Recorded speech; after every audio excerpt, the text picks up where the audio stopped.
कैसे हो दोस्तों। आज की कहानी एक ऐसे प्लेनेट की है जहां पर बदसूरत महिलाओं और पुरुषों को सुंदर बनाकर अपने कंट्रोल में किया जाता है। कहानी की शुरुआत में आज से करोड़ों साल पहले का सीन दिखाया जाता है जहां पे लोगों ने सारे संसाधनों को पूरी तरीके से नष्ट कर दिया होता है, जिस कारण जनसंख्या में भारी गिरावट आती है, जिसे देख उसे बचाने की जिम्मेदारी वहाँ के सर्वश्रेष्ठ वैज्ञानिकों ने अपने ऊपर ली। हालांकि वहाँ पे सबसे बड़ा खतरा तो आपसी मतभेद का था और वहाँ पे सबसे सुंदर और सबसे बदसूरत जनजातियों के बीच विभाजन हुआ। फिर मनुष्यों को अपने 16वें बर्थडे पर एक प्रजाति के रूप में बेहतर बनाने का निर्णय लिया गया था और हर किसी को ऐसी ही प्रक्रिया से गुजरना होता है जो उन्हें शारीरिक रूप से परिपूर्ण बनाती है, जिसे किसी दूसरे के सामने सर्वश्रेष्ठ साबित करना और दूसरों से ईर्ष्या करने की आवश्यकता नहीं होती है। और टेली उनमें से एक है जो फिलहाल उस दिन का इंतजार कर रही होती है और उसे बद्री महिला कहकर पुकारा जाता है, लेकिन उसके पास ये देखने का अवसर है कि वे सर्जरी के बाद कैसी दिखेगी, क्योंकि उनके पास अपनी बॉडी के हर अंग को चेंज करने की परमिशन होती है, जैसे कि अपनी आंखों का रंग और बालों का कलर। फिर उस शाम वे एक पुल पर छिपके से जाती है क्योंकि उनके पास नाइट में बाहर जाने की परमिशन नहीं होती है, जहाँ पे उसका दोस्त पेरिस उनका इंतजार कर रहा होता है। वे देखते हैं कि खूबसूरत लोगों के शहर में पार्टी हो रही है, जहाँ जाने का मौका पेरिस को कल मिलेगा क्योंकि उसका 16वां बर्थडे कल है और पेरिस टेली से 3 महीने बड़ा है, इसलिए टेली को अभी 3 महीने बाकी है वहाँ जाने के लिए और उसे डर होता है कि पेरिस वहाँ जाके उसे भूल ना जाए। लेकिन वे उसे आश्वासन देता है कि वे हमेशा बेस्ट फ्रेंड रहेंगे और 1 महीने बाद फिर से यहीं मिलने का वादा करता है। और आखिरकार वो दिन आ जाता है जब पेरिस और उसके साथियों को सर्जरी होने वाली है। तभी वहीं पे ही इस सारे प्रोग्राम की मुख्य चीफ डॉक्टर केबल प्रकट होती है जो उन्हें इस सर्जरी के फायदे के बारे में बताती है और उन्हें आगे आने के लिए कहती है, जिन्हें आज चुना गया था, जिसमें से एक पेरिस भी होता है। और पेरिस टेली को अलविदा कह के वहाँ से चला जाता है। तभी उसके बगल में बैठी सैया नाम की ये लड़की ये नोटिस करती है कि पेरिस और टेली के बीच में कुछ चल रहा है। फिर शाम को टेली अपने कमरे में लौट आती है और याद करती है कि कैसे वे पेरिस से मिली। जब वे दोनों स्कूल में थे तब पेरी का नाम नोक और टेली का नाम स्क्विड था। एक दिन जब पेरिस की हथेली में चोट आ गई थी तो टेली ने भी अपनी हथेली में स्क्रैच कर लिया था, जो कि अब तक उनके फ्रेंडशिप की निशानी है। अगली सुबह टेली क्लास में सभी बच्चों को स्पीच देती है और पुराने युग में घटी घटना के बारे में वर्णन करती है और सफेद बागान में लगे ऑर्किड के बारे में बताती है जो शहर को ऊर्जा प्रदान करते हैं और खेतों को सजाते हैं। उस शाम वे अपने भविष्य में परिवर्तन के लिए अनिवार्य स्क्रीन से गुजरती है, जहाँ पे वे अपनी आंखों का रंग गोल्डन चुनती है और पेरिस के साथ पुनः मिलन का सपना देखती है, जहाँ से उस दिन उससे कोई खबर नहीं आई थी, जिससे चिंतित होकर वे अकेले ही उस पुल पर जाने का निर्णय करती है। लेकिन पेरिस वहाँ पे नहीं आता है, इसीलिए टेली जोम शहर में घुसने का फैसला करती है और बाहरी इलाके में पहुंच जाती है जहाँ पे उन सुंदर लोगों की पार्टी चल रही होती है। तभी अचानक से एक मुकुटा टेली के पास आ गिर पड़ता है, जिसे पहनने से वह हुबहू उन्हीं की तरह दिखने लगेगी और उसका सारा गेटअप चेंज हो जाता है। फिर वे चमचमाती रोशनी, हंसी मजाक करते लोग, संगीत और उत्साह से भरी गलियों में अपने दोस्त पेरिस को खोजती है और आखिरकार पेरिस को ढूंढ ही लेती है, जो उसे पहचान ही नहीं पाता है। यहाँ तक कि उसका फ्रेंड उस निशान को भी मिटा लेता है, हालांकि उसने कसम खाई थी कि वे इसे नहीं हटाएगा। लेकिन आखिरकार उसे पता चल जाता है कि सर्जरी के बाद खूबसूरत लोगों का जीवन पूरी तरीके से चेंज हो जाता है और वे बदसूरत लोगों से भेदभाव करते हैं और उनके लिए कोई कसम मायने नहीं रखती है। फिर टेली उसे खुद की याद दिलाने के लिए मुकुट हटाती है, जिस कारण वहाँ की सिक्योरिटी उसे पहचान लेती है और उसे पकड़ने के लिए उसका पीछा करती है। लेकिन टेली वहाँ पे रखे सिक्योरिटी जैकेट को पहन लेती है और डायरेक्ट ऊपर से जंप लगा देती है, जिससे बच बचा के वे उसी पुल पे आ जाती है जहाँ पे वे मिला करते थे। लेकिन एक सिक्योरिटी एयरक्राफ्ट ने उसे देख लिया था, लेकिन वे उस पर अटैक करता उससे पहले ही उसकी क्लासमेट सैया वहाँ पे आ जाती है और उसे बचा के अपने साथ ले जाती है। लेकिन उन्हें भूख लगने पे वे बंद रसोई घर में भी घुस जाती है और खाना खा लेती है, लेकिन ये उनके नियमों के खिलाफ था। फिर भी वे उसका उल्लंघन कर देती है और साथ बैठ के बहुत सारी बातें करती है, जिस कारण उनकी अच्छी खासी बॉन्डिंग हो जाती है। और दूसरे दिन वे क्लास में जाके होवरबोर्ड की सवारी में मशगूल हो जाती है और सैया उसे पढ़ने के लिए एक बुक देती है। और टेली को सैया के दोस्तों से पता चलता है कि सैया ने नाइट वाले जंप के बारे में सभी को बता दिया था, जिससे वे सारे स्कूल में फेमस हो गई थी। लेकिन उसे डर था कि ये बात यदि चीफ तक चली गई तो वो उसकी सर्जरी नहीं होने देगी और वो उस बुक को पढ़ना जारी रखती है और होवरबोर्ड में महारत हासिल कर लेती है। और बाद में वे सर्जरी होने वाले स्किन के बारे में चर्चा करती है, जिससे टेली को पता चलता है कि सैया अपनी बॉडी में बिल्कुल भी बदलाव नहीं लाना चाहती है। इसका मतलब वो सर्जरी नहीं कराना चाहती है। फिर अगले दिन सैया टेली को ट्रेनिंग ग्राउंड पर ले जाती है कुछ और बेहतर सिखाने के लिए, जहाँ टेली बहुत ही ज्यादा कठिन पाथ लेती है और उसमें सफल भी हो जाती है और उसकी किताब उसे वापस देती है जिसमें उसने प्राकृतिक मौसम से लेकर मनुष्य के बीच बनने वाले बॉन्ड तक की जानकारी ली। फिर सैया ने टेली से कहा कि वे दोनों ही इस ऑपरेशन को करने से इनकार कर दे और इस शहर को छोड़ के स्मोक की ओर चले।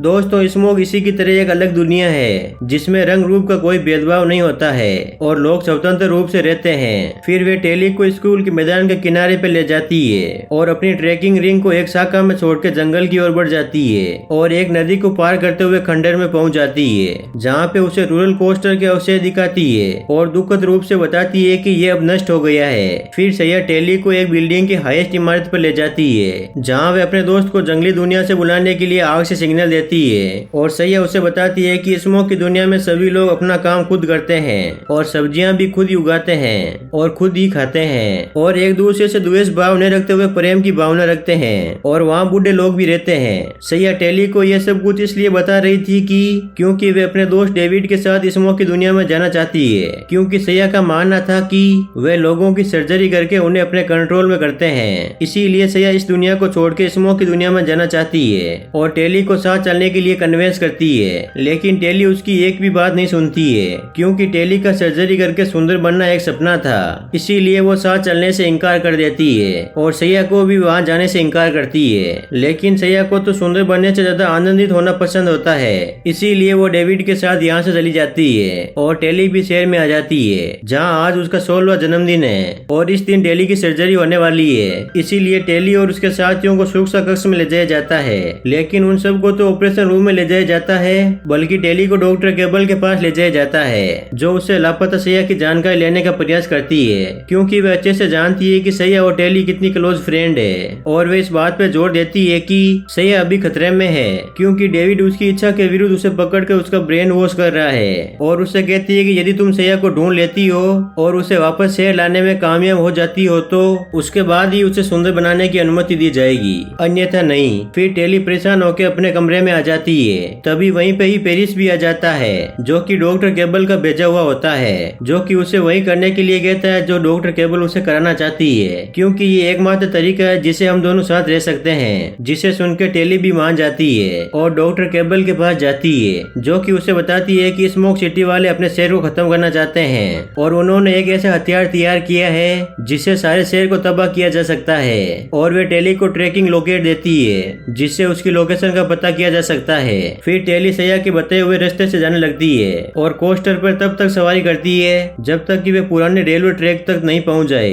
फिर वे वहां पहुंचकर अपने खाने को पकाने के लिए आग जलाती है और आगे बढ़ते हुए हरी भरी हरियाली में पहुंच जाती है और बाद में उसे एक खड़ी चट्टान पर चढ़ना पड़ता है और अपने होवरबोर्ड से खंडरों को पार करना पड़ता है। फिर उसके लिए अंतिम पड़ाव इन सफेद ऑर्किड के समुद्र के बीच लेट जाना होता है और दूसरी तरफ डॉक्टर केबिल पेरिस को बुलाती है और उसे बेहतर बनाने की कोशिश करती है और दूसरी तरफ टेली उन जलते हुए ऑर्किड के बीच गिर जाती है, जिसे चिल्लाता देख डेविड उसके पास आता है और उसकी गहनता से जांच करता है, जिसे उसके बैग में एक ट्रैकिंग डिवाइस मिलता है और उसे जलती हुई आग में फेंक देता है। हालांकि ट्रैकर डॉक्टर केबल को सूचित करता है कि टेली सही जगह पे पहुंच गई है। फिर डेविड टेली को स्मोक की दुनिया में ले जाता है, जहाँ पे वे सैया से मिलती है। हालांकि दूसरों को अजीब लगता है क्योंकि स्मोक की दुनिया में आना इतना आसान नहीं होता है। फिर टेली ने सैया के लिए अपनी चिंता जाहिर की और उसे कहा कि तुम्हें वास्तव में वापस लौट चलना चाहिए, लेकिन सैया का तो ऐसा करने का कोई इरादा नहीं होता है और वे टेली को स्मोक की दुनिया को करीब से परखने के लिए कहती है। और अगले दिन टेली को युवाओं का एक समूह मिलता है जो कि एक मिशन पर जाने की तैयारी कर रहा होता है और उसे पता चलता है कि वो आग उन्होंने जानबूझ के लगाई थी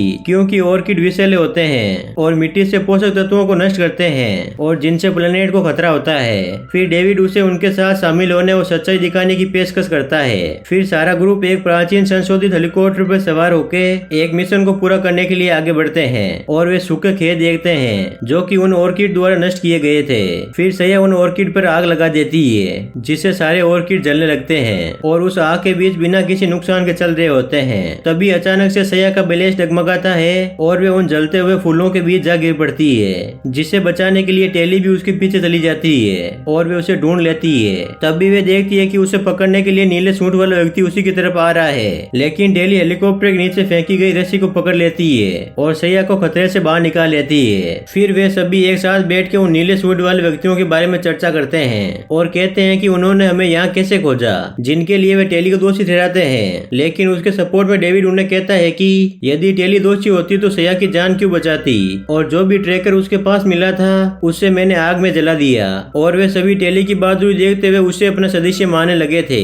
इसीलिए आज उसे रियल स्मोक की दुनिया में ले जाते हैं, जहाँ पे हर कोई काम करता है लेकिन पैसों का उपयोग कोई नहीं करता है, वे सिर्फ व्यापार करते हैं। लेकिन महत्वपूर्ण बात यह है कि वहाँ पे लोगों ने रहना चुना है, न कि उन्हें जबरदस्ती लाया गया है। और उनका काम पुराने लोहे को पिघला के उपयोगी चीजें बनाना है। फिर टेली ने भी अपनी ओर से कोशिश करते हुए सैयद से हथियार की जानकारी लेने के प्रयास किया, लेकिन वो उसे कुछ भी नहीं बताती है और टेली को यहाँ के तौर तरीके सीखने के लिए कहती है, जिसे टेली भी उनकी मदद करने में लग जाती है। और शाम के समय सभी एक साथ बैठ के शुद्ध और पौष्टिक भोजन का आनंद उठाते हैं। और डेविड उन सभी को सतर्क होने के लिए कहता है, क्योंकि उन्होंने शहर के लोगों को फिर से यहाँ देखा था। और कहता है कि शहर ने उपस्थिति पर ध्यान केंद्रित करते हुए लोगों को अपने नियंत्रण में करने की महारत हासिल कर ली है, और वहाँ के लोगों ने पढ़ना, सीखना और सपन देखना इत्यादि बंद कर दिया है। फिर अगले दिन डेविड टेली को तीरंदाजी सिखाता है और उसके हाथों में छालों को देखता है, जिस कारण उसे अपना ग्लव्स देता है। उसी समय गंभीर हालत में उनके एक सदस्य को लाया जाता है, जो कि स्काउटर और उनकी मुठभेड़ में चोटिल हो गया था। फिर सैया और टेली पानी लाने के लिए जाती है।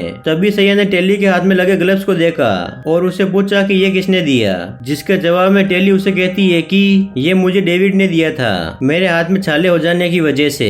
तभी सैया उसे बताती है कि इस दुनिया में किसी को भी अपनी चीजें नहीं दी जाती है, यदि तुम्हें दी गई है तो इसका मतलब है कि डेविड तुमसे प्यार करता है। लेकिन टेली इस बात से इनकार कर देती है और वहाँ से चली जाती है। फिर अगले दिन टेली डेविड से मिलती है और उससे उन हथियारों के बारे में पूछती है, लेकिन डेविड भी हथियारों के बारे में कोई बातचीत नहीं करता है। और टेली के मन के वहम को दूर करने के लिए वह उसे अपने माता पिता से मिलवाने ले जाता है, जो कि टेली को बताते हैं कि वे भी पहले उसी शहर में प्लास्टिक सर्जरी किया करते थे, जो कि मनुष्य के लिए सुरक्षित नहीं है। इस सर्जरी से कभी कभार किसी की मौत ही हो जाती थी। और डेविड के पिता ने मनुष्य के मस्तिष्क में परिवर्तन देखा और महसूस किया कि इस प्रक्रिया के बाद लोगों की सोच धुंधली हो जाती है और उन्हें खुशी का झूठा एहसास होता है। जब केबल को पता चला कि इन्हें इस रहस्य के बारे में पता चल गया है, तो उसने हमें जॉब से निकाल दिया और उसने शोध के नतीजे जब्त कर लिए। इनकी बातें सुनकर टेली को ये स्पष्ट हो जाता है कि लोगों को नियंत्रण करने के लिए उनके मस्तिष्क को जानबूझकर नुकसान पहुंचाया जाता है। फिर उस रात जब टेली और डेविड एक साथ बैठे होते हैं, तो टेली को समझ आ जाता है कि अब मुझे सर्जरी नहीं करानी चाहिए और उनका विरोध करते हुए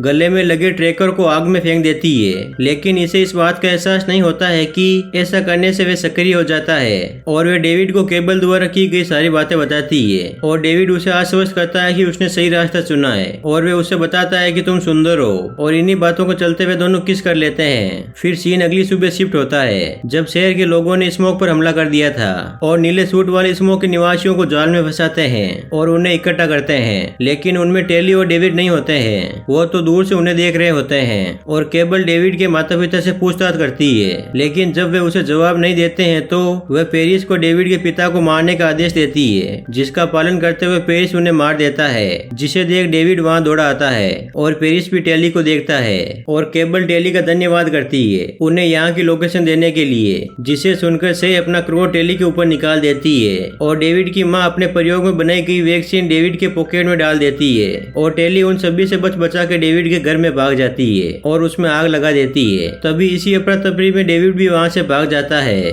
और टेली उसका पीछा करने वालों को मार गिराती है। तभी जाते वक्त शहर के लोग स्मोक सिटी को जला डालते हैं और उनके निवासियों को साथ ले जाते हैं। बाद में टेली डेविड को ढूंढते हुए उसके पास आ जाती है और उसे बताती है कि मुझे नहीं पता था कि लोकेट को जलाने से वो एक्टिव हो जाता है और वो इसके साथ शहर चलने के लिए कहती है, अपनी गलती सुधारने के लिए। फिर टेली डेविड को अपने स्कूल के दोस्तों से मिलाती है और उनकी मदद मांगती है। फिर सभी लोग जंग चालू करते हैं और स्मोक फॉरएवर शब्द लिखते हैं और धीरे धीरे आगे बढ़ते हुए उसी लैब में आ जाते हैं जहाँ डेविड की माता और अन्य लोगों को बंधक बना रखा है। उन्हें छुड़वाने से पहले टेली को लैब का गेट खोलना होगा, जो कि लैब के कर्मचारियों की रिंग से खुलता है, नेक की टेली की रिंग से। फिर डेविड एक गार्ड को पीट पिटा के जैसे तैसे उसकी रिंग चुरा लेता है और अपने निवासियों को मुक्त करता है। लेकिन उनमें से सभी लोगों को छोड़ के सैया यहाँ से गायब थी, जिससे पहले ही सर्जरी के लिए ले जाया जा चुका है। और उसे बचाने के लिए टेली, डेविड और डेविड की माँ वहाँ जाते हैं, लेकिन तब तक बहुत देर हो चुकी थी। सैया को पहले ही एक सुंदरी में बदल दिया जाता है, जिसे देख वे सभी आश्चर्यचकित हो जाते हैं। तभी वहीं पे ही डॉक्टर केबल और पेरिस भी आ जाते हैं, जो कि उन्हें जिंदा छोड़ने से पहले सर्जरी कराने के लिए कहते हैं और वे भी मान जाते हैं और परिवर्तन बूथ में चले जाते हैं। लेकिन जैसे ही प्रक्रिया शुरू होती है तभी एक हेलीकॉप्टर आता है जिसमें डेविड का फ्रेंड होता है, जो कि फायर की मदद से सारे गिलास को पिघला देता है और परिवर्तन सिस्टम वहीं का वहीं रुक जाता है, जिसका फायदा उठाते हुए डेविड की माँ उस वैक्सीन को ले लेती है जिसकी उसे आवश्यकता थी और वे सभी बच बचा के छत पे आ जाते हैं। लेकिन वहीं पे ही पेरिस उनका सामना करने के लिए खड़ा हो जाता है, जिसे समझाने के लिए टेली आगे आती है और उससे बीती हुई बातें याद दिलाती है, जिसे देख डेविड को आक्रोश आ जाता है और वो पेरिस पे हमला कर देता है, जिसमें उन दोनों की जबरदस्त फाइटिंग होती है। लेकिन पेरिस का बैलेंस बिगड़ने की वजह से वह छत से नीचे जा गिर पड़ता है, जिसे देख टेली इमोशनल हो जाती है। फिर भी वो डेविड के साथ चली जाती है और एक प्राचीन शहर के खंडरों में आ जाती है। तभी डेविड की माँ उन्हें वो वैक्सीन बताती है जो लैब से लाई गई थी। इसके मिश्रण से और वह डेविड के पॉकेट में उस वैक्सीन के मिश्रण से वे एक म्यूटेंट बना सकती है जो कि उन सर्जरी को रोक सकता है और जिसकी की गई उससे सही रूप में ला सकता है। और ये भी पहला परीक्षण सैया के ऊपर करना चाहते थे, लेकिन वो इन्हें ऐसा करने से इनकार कर देती है, जिस कारण टेली को ये जोखिम उठाना पड़ता है। इसीलिए पहले टेली को वो सर्जरी करानी होगी, जिस कारण वे जानबूझकर यहीं रुकती है और उन्हें यहाँ से भेज देती है। फिर कुछ महीनों बाद का सीन दिखाया जाता है जब टेली को भी एक सुंदरी के रूप में तैयार कर दिया जाता है, जिससे वे बहुत खुश होती है क्योंकि उसकी पहली पसंद यही थी। सो इसी सस्पेंस के साथ ये कहानी यहीं पे समाप्त होती है।